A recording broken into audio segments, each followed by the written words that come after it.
Lui, la terra, la bui. Non c'è bisogno probabilmente di spiegazione, fatta la traduzione, cioè luglio la terra bolle, per spiegare questo proverbio, questo modo di dire.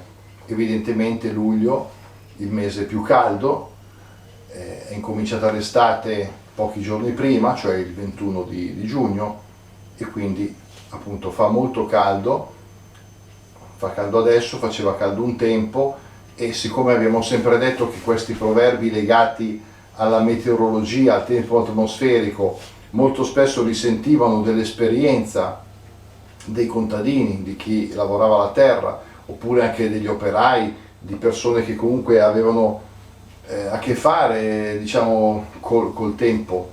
Anche noi abbiamo a che fare, ci mancherebbe, però tanti lavori, tante attività erano strettamente legate al tempo atmosferico, e quindi evidentemente queste constatazioni, questo ricorrere di avvenimenti venivano poi codificati, venivano fissati in alcuni proverbi. Per cui faceva un caldo nudì, come si suol dire, cioè faceva un caldo neanche da descrivere, veniva sulla caldana, cioè quel caldo quasi soffocante comunque che prende la gola, che prende il respiro, perché fa molto caldo.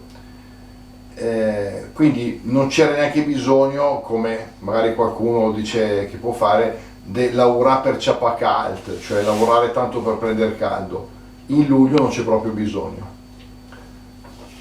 Questo, diciamo, è il proverbio di inizio di questo mese.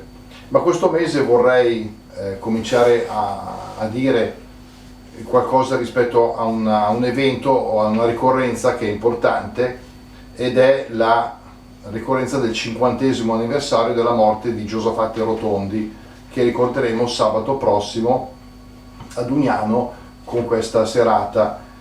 Ecco che il Rotondi appunto ci ha lasciato 50 anni fa, proprio l'11 di luglio, che fra l'altro è il giorno anche di San Benedetto, patrono d'Europa, quindi siamo in un mese in cui ci sono anche queste coincidenze, queste ricorrenze insieme. E per noi Giosafatti Rotondi è stato, per noi intendo di Paderno Dugnano, di Dugnano in particolare, comunque per chi ama il milanese, per chi conosce questo poeta, è stato sicuramente un autore importante. Lo ricorderemo ancora, e lo ricorderemo ovviamente sperando che il tempo sia bello, ma magari che non sia proprio così caldo, così se dobbiamo recitare le sue poesie, magari avere una brezza, un pochino di arietta non sarebbe male, perché lo sappiamo benissimo che quante fa caldo in sci, a lui la terra la bui.